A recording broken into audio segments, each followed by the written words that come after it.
Hoy vamos a conocer uno de los sitios más aterradores de la época colonial. Un lugar donde todavía se escuchan los gritos de millares de indios que fueron brutalmente torturados y muertos por los conquistadores. Una horrenda prisión a donde aún no ha llegado el juicio de la historia.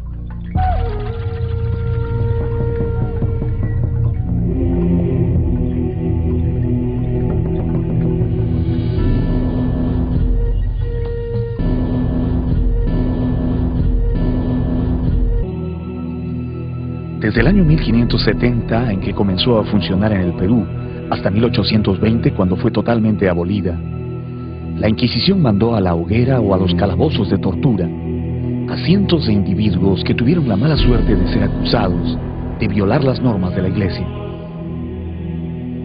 Esa implacable policía religiosa quedaría marcada para siempre como la peor institución de la colonia.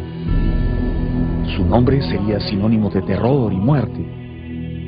Sin embargo, aun cuando ya nada puede cambiar el veredicto de la historia, es importante precisar que la Inquisición, creada por los españoles, solo castigaba a los españoles, negros y mestizos. Nunca juzgó a un indio. Sus mayores víctimas fueron los protestantes llegados de Europa y los enemigos políticos de España. La Santa Inquisición nunca torturó ni mandó quemar a un indígena, porque consideraba que ellos no conocían la fe y por tanto no podían pecar en contra de ella. En eso fueron justos. Pero lo que el Tribunal del Santo Oficio no hizo contra los indios, lo hicieron multiplicado por 3 los encomenderos y los dueños de las minas. Amparados en su condición de conquistadores y con el apoyo de algunas órdenes religiosas, crearon por su cuenta sus propios tribunales. Construyeron sus propias cárceles y administraron justicia de acuerdo a sus propias leyes. Ellos fueron responsables de miles de muertes. En sus cárceles se cometieron las mayores atrocidades contra los indios, pero curiosamente lograron pasar casi desapercibidos en la historia. En el corazón de la provincia de Cotabambas, en Apurímac, hay un pueblo que tiene el extraño nombre de Akira. No es un pueblo muy grande, apenas bordea los 1500 habitantes, pero se enorgullece de poseer una monumental iglesia de sillar, blanca e imponente, que viene del año 1678, fecha en que los misioneros jesuitas llegaron a esta comarca, decididos a evangelizar a los indios.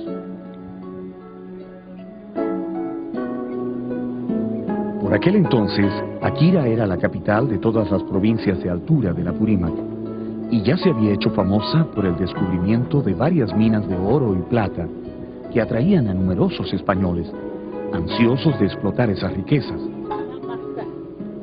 Para trabajar las minas, los europeos reclutaron por la fuerza a miles de indios, sacándolos de sus casas y comunidades, y obligándolos a trabajar hasta morir bajo el cruel sistema de la mita.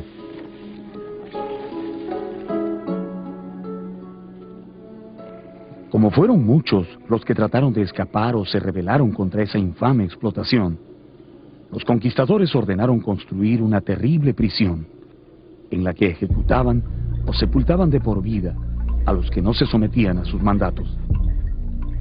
Esa prisión se llamaba el Castillo de Santa Bárbara, pero los indios la conocerían para siempre como la Caca Cárcel o Cárcel de Piedra.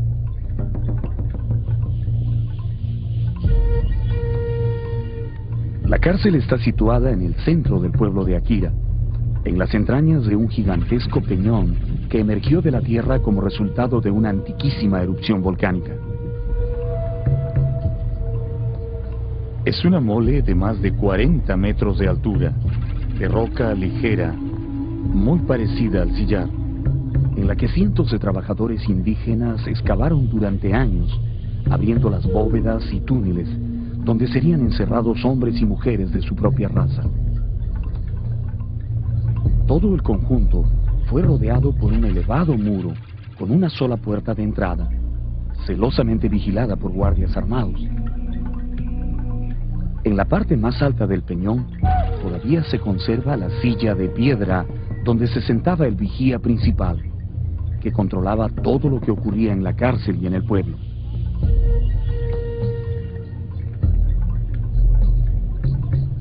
Nadie puede imaginar el horror de esta prisión si no entra en ella y ve con sus propios ojos lo que había adentro.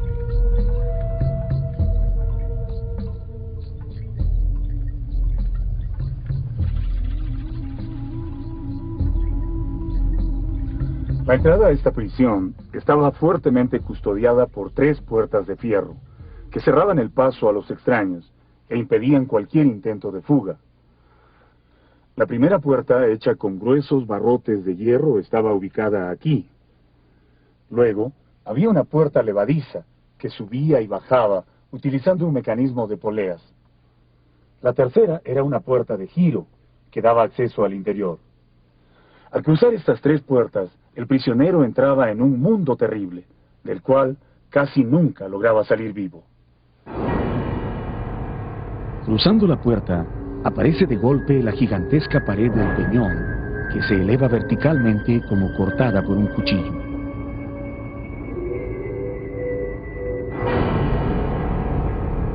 En la base de ese muro natural están las entradas a las cárceles. A la izquierda hay una estrecha puerta que da acceso a los túneles donde encerraban a los hombres. Está marcada con una pequeña cruz labrada en el sillar y hasta hoy mantiene una calavera en la ventana superior, como una muda advertencia de que el que cruzaba esa puerta estaba ingresando en un mundo de muerte.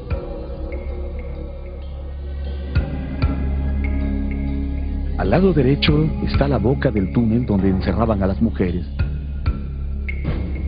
¿Qué profundidad tienen esos túneles? ¿Hasta dónde ingresan en el corazón de la montaña? ¿Cómo vivían los presos en el interior? Solo hay una manera de saberlo: pasando por esta puerta. Pero los desdichados indios que eran traídos a la cárcel de piedra no entraban de inmediato en los túneles. Antes se les sometía a un juicio para decidir los castigos que habría de dárseles.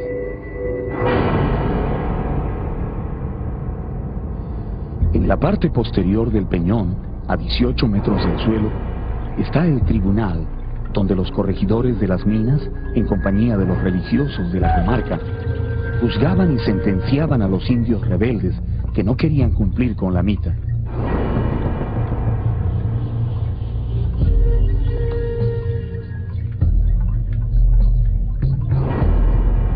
La sala del tribunal es una cámara estrecha y oscura, que fue excavada en la roca sólida a punta de cincel y comba. Un trabajo que debe haber tomado mucho tiempo y esfuerzo. En este recinto están los lugares donde se ubicaban los integrantes del tribunal. Cada asiento, así como la mesa del juez principal, fue cuidadosamente labrado en la misma roca que forma parte de la montaña.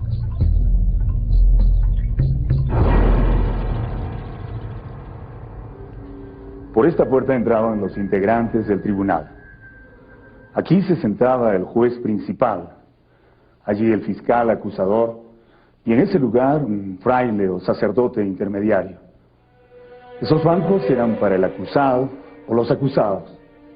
En este tribunal se decidía en cuestión de horas la vida o la muerte de seres humanos que ni siquiera entendían por qué los estaban juzgando. En el techo del tribunal se ve un agujero en forma de embudo que sale al exterior. Por allí bajaban una soga que servía para colgar en el acto a los que eran sentenciados a muerte. Realmente, esos eran los más afortunados, porque ya no sufrían los horrendos castigos que se imponía a los indios que habían intentado escapar o que no cumplían con el trabajo. Los dibujos de los cronistas de ese tiempo muestran indios colgados, flagelados, mutilados, puestos en cepos o martirizados hasta la muerte por los corregidores de minas. En esa época la fuente de la riqueza era la masa de trabajo indígena, entonces esta era explotada salvajemente. Entonces cuando los indígenas escapando de esa explotación huían y rompían la normatividad, como el caso de la mita minera, entonces eran sancionados con mucha crueldad. Los religiosos participaban en los juicios, acusando a los indios de herejes y servidores de demonios. Pocas veces la iglesia se solidarizó con el triste destino de los nativos, enrolados por la fuerza en las minas. Terminado el juicio, los prisioneros eran enviados a las cárceles a cumplir penas que podían variar entre unos meses y varios años. Pero aun cuando la condena fuera leve, muy pocos lograban salir con vida de los túneles de castigo. Pasando la angosta puerta de la cruz, los reos ingresaban en estas mazmorras, herméticas, húmedas y malolientes, en donde jamás se veía un rayo de sol. Eran como tumbas de piedra, en las que cada prisionero buscaba a tientas un lugar donde recostarse. Los túneles penetran docenas de metros en el interior de la montaña, formando un laberinto de bóvedas de diversos tamaños, que albergaron a cientos de indios, condenados a morir de frío o inanición.